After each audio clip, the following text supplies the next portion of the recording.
Ok. Nous allons parler de ce qui nous intéresse. Le management de projet. Qu'est-ce que vous allez apprendre? Nous allons parcourir un livre. Il s'appelle, non pas un livre, je ne sais pas la vérité. 3 livres, je dis la vérité. 3 livres. Mais surtout un, qui est le PMBOK, qui s'appelle le Project Management Body of Knowledge. Il s'appelle en français le corpus des connaissances en management de projet, édité par le PMI, qui est le standard international. N'est-ce pas? Ce livre contient le standard international. Nous allons le lire ensemble. Vous allez le lire plus que moi. Moi, je l'ai déjà lu. Donc, comment est ce livre? Il est défendu en 2 parties. La première partie, il contient les fondamentaux en management. Les fondamentaux en management de projet. Il commence par l'introduction, le contexte de management de projet et les processus de management de projet. Et la seconde partie parle de les 10 domaines de connaissances de management de projet. Donc, la norme PMI, comme je dis, suit, n'est-ce pas? Ce livre est aujourd'hui à sa 5e édition. Il se met à jour.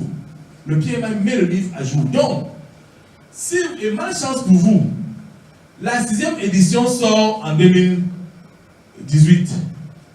Donc, si vous ratez l'examen cette année, ce qui sera fort probable, il faut dire la vérité aussi, je ne dois pas vous mentir. Vous comprendrez pourquoi vous dites la vérité maintenant. Hein? Ce qui est fort probable. Vous, pour repasser l'année prochaine, vous devez relire notre livre. On s'est bien compris?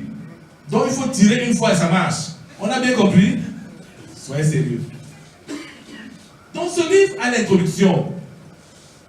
L'introduction, c'est quand vous voulez apprendre un nouveau domaine, le football, on vous dit les goals, là, ça sert à ça. On a tracé ça, là. On vous explique ces éléments binaires, là.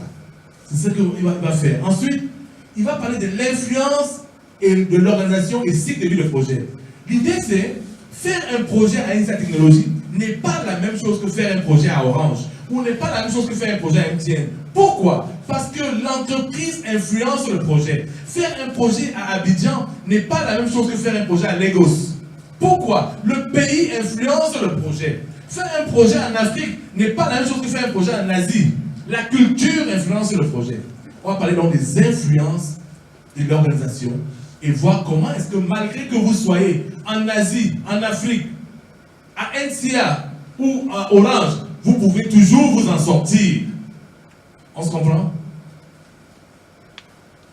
Ensuite, on verra les processus de management de projet. C'est-à-dire, quelles sont les étapes que vous devez mener, n'est-ce pas, pour pouvoir faire un projet. Un chapitre qui est très important, que j'aime pas aussi, le management de l'intégration. Parce que l'intégration, c'est un bien gros mot. Mais ce qu'on tente de vous expliquer là, c'est comment est-ce que pour construire un projet, vous allez mettre ensemble des ressources hétéroclites. Je m'explique. Je veux construire une maison. Je prends des électriciens, des menuisiers, des maçons, des plombiers. Je les fais travailler ensemble dans le but unique de construire ma maison. Vous comprenez? Donc, la capacité que j'ai de pouvoir intégrer des personnes différentes, c'est la même chose que la musique. Quand je fais un concert de musique, j'ai le violoniste, le saxophoniste, le batteur. Chacun joue son bruit là. Mais ensemble, ça sort la musique. C'est ça l'intégration. La capacité d'unifier.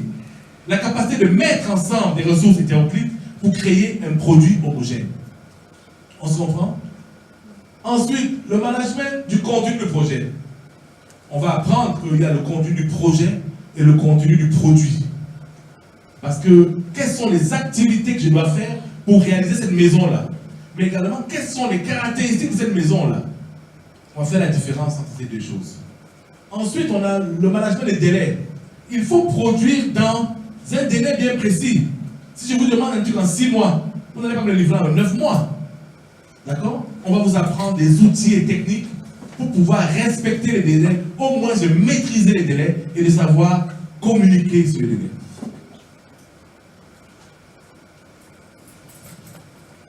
On va parler du management des coûts. L'argent, c'est le nerf de la guerre. Vous allez de façon de gérer les coûts de façon professionnelle suivant des standards internationaux. D'accord? Vous aurez donc les billes, vous aurez donc les outils, vous aurez la compétence de pouvoir utiliser les outils de management des coûts afin de pouvoir gérer les coûts des projets de façon professionnelle. Ensuite, il y a le management de la qualité des projets. La qualité, c'est deux choses. Il y a la qualité du produit, la qualité de la maison que je construis, mais il y a la façon dont je construis également. Donc la façon dont je construis une maison, il faut qu'elle soit de qualité. Je prends un exemple. On est content entre nous, un jour, on décide d'aller à un restaurant. Et on prend une super Kégenou.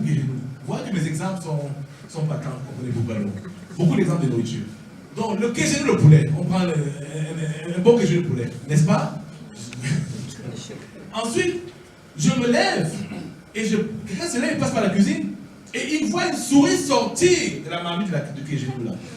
Il revient et dit, les gars, ce que je viens de voir est terrible. Est-ce que je dois vous dire? J'ai vu une souris sortir de la marmite. Qu'est-ce que je vais faire? Le Kégenou qui était bon à l'époque, il va devenir comment? Très mauvais. Vous comprenez ce que je dis? Pourquoi? Parce qu'à ce moment-là, vous avez une information sur le processus de fabrication de Kégenou là. Et donc, ça baisse toute la qualité. Ce Kégenou, vous ne voulez plus le manger. C'est pas ça? Donc, la qualité, c'est ça. C'est le produit final, mais c'est aussi la façon de faire. On se comprend? Et donc, là, le chapitre de la qualité, on va s'amuser à vraiment voir tous les aspects de la qualité, n'est-ce pas, pouvoir gérer. Ensuite, le management des ressources humaines. Les hommes, quelle complexité. Comment gérer les hommes? Comment motiver les hommes? Comment donner de la joie aux hommes quand ils font des projets? Comment faire que les gens font les projets en étant heureux? En bâtiment ça, il dit, je veux que ça réussisse. Il rêve la nuit, tu fais que il rêve ton projet la nuit. Quand il se lève le matin, lui-même se lève tôt, il dit, je dois aller faire le projet. Il est motivé. Donc, on vous donne des éléments pour pouvoir motiver les autres, pour pouvoir créer une équipe. On se comprend? Ensuite, management de la communication. Comment on communique dans un projet? Vous voyez, il faut communiquer. Ce n'est pas un projet, vous envoyez par SMS, boss, le projet avance. Ouais. SMS, non. Il y a, n'est-ce pas, comment est-ce que vous allez communiquer sur le projet? Qui va d'ailleurs communiquer? De quelle façon? À quelle fréquence? Sous quel format? Tous ces éléments-là pour faire des plans de communication sérieux. Ensuite, management des approvisionnements. Comment acheter de la bonne façon sans qu'on vous soupçonne de 10%. Parce qu'on est en Afrique, hein.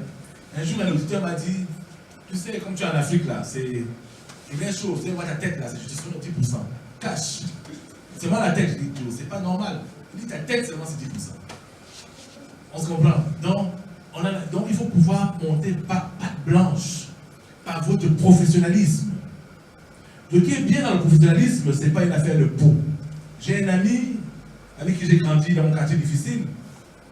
On a vécu la vie difficile ensemble. Mais il est allé aux États-Unis, il est consultant aujourd'hui à la NASA. Grand consultant dans une des plus grandes entreprises du monde. Il me dit, Paul, la compétence, ce n'est pas une affaire de peau. Quand je parle là, les gens ils parlent parce que je connais. Vous comprenez? Mais je lui ai répondu que, si tu ne connaissais pas, tu devais être plus noir encore. Il devait te voir plus noir. Vous comprenez ce que je veux dire? Ce n'est pas une affaire de peau. Donc, ce n'est pas une affaire que je suis africain.